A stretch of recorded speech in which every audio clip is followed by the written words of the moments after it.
Bienvenue. Aujourd'hui, on se penche sur une question vraiment cruciale. Quelle trajectoire pour Israël? Oui, une question complexe.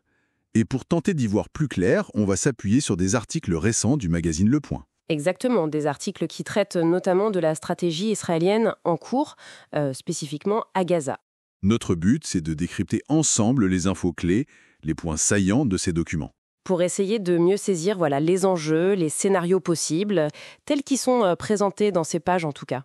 Alors, commençons peut-être par le plus concret sur le terrain. Oui, un élément qui ressort tout de suite, c'est cette stratégie militaire à Gaza. Les articles décrivent la mise en place d'un corridor. C'est ça, un corridor qui coupe la bande de Gaza en deux, au sud de la ville de Gaza. Le corridor de Netzarim, c'est mentionné. Avec apparemment des destructions massives au nord. Effectivement. Alors la question que posent un peu les textes, c'est est-ce que c'est le signe d'une réoccupation qui va durer? Et c'est là, justement, qu'il y a une certaine ambiguïté qui apparaît dans les sources. C'est assez net. Ah oui, comment ça? D'un côté, on a un diplomate israélien qui est cité. Il dit, je cite en substance, « L'objectif n'est pas de maintenir une présence militaire à long terme. » D'accord, ça semble clair. Oui, mais de l'autre côté, l'analyse qui est présentée dans Le Point, elle suggère que cette action militaire, la destruction des infrastructures, ce corridor, ça pourrait en fait servir une autre stratégie. Une stratégie qui viserait à rendre la vie impossible à Gaza. Carrément. Ce même diplomate parle, et le terme est fort, d'un potentiel plan ethnique pour inciter les Palestiniens à partir. Ah oui, quand même. Ce qui est frappant ici, et les articles le soulignent bien, c'est la tension. La tension entre ces actions militaires très très fortes sur le terrain et ce qui est décrit comme une absence, ou en tout cas un flou, sur la vision politique pour l'après-guerre. D'accord. Et les critiques internes, par exemple celles de Benny Gantz qui sont rapportées. Oui. Elles semblent bien illustrer ces tiraillements au sommet de l'État israélien. C'est intéressant ce contraste. Et justement, face à ce flou stratégique, il y a une interview, je crois, dans ces pages qui propose autre chose. Tout à fait. Une interview où l'intervenant, il écarte deux options. Il ne veut ni du maintien du Hamas au pouvoir, ni de l'expulsion des Gazaouis. Bon, alors, quelle alternative est mise en avant dans cet entretien? Alors, l'alternative qui est esquissée, elle repose sur, disons, deux piliers essentiels d'après l'interviewé. Lesquels? Premièrement, il faut réintégrer l'autorité palestinienne dans l'équation, mais, condition importante, une autorité palestinienne profondément réformée. D'accord, une réforme. Et le deuxième pilier? Deuxièmement, et ça c'est présenté comme absolument crucial, bâtir une coopération régionale et internationale solide. Ah oui. D'ailleurs, l'interlocuteur insiste vraiment là-dessus. Il dit, et c'est une phrase assez forte, « Mon souhait est que cette interview soit lue au Caire, à Riyad, à Washington et à Paris. » C'est un appel clair. Très clair. Mais il faut nuancer. L'analyse dans les documents tempère un peu cet optimisme. Pourquoi? Qu'est-ce qui bloque? La création d'un État palestinien viable, qui est un peu l'horizon de cette alternative, ça se heurte à des obstacles majeurs. Comme? D'abord, les divisions profondes entre Palestiniens eux-mêmes. C'est un facteur clé. Oui, c'est connu.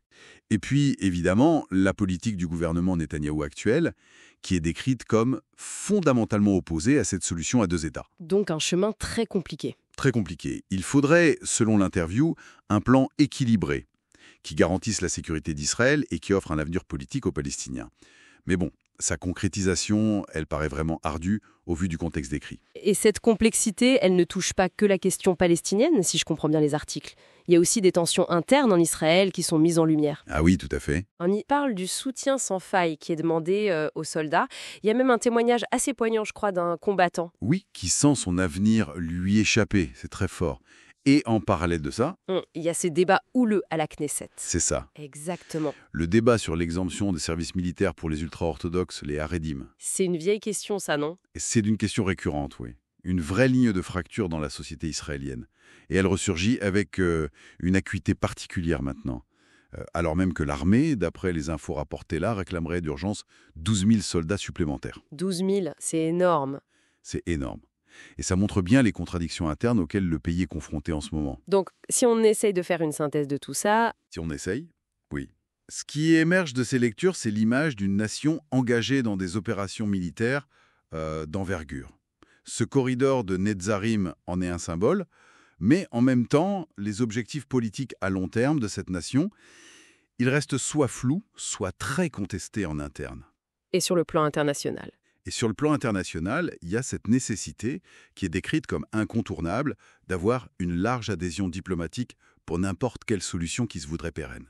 Ce qui n'est pas gagné. Ce qui n'est clairement pas gagné. Et tout ça, mis bout à bout, l'incertitude sur la direction future d'Israël, elle devient vraiment palpable.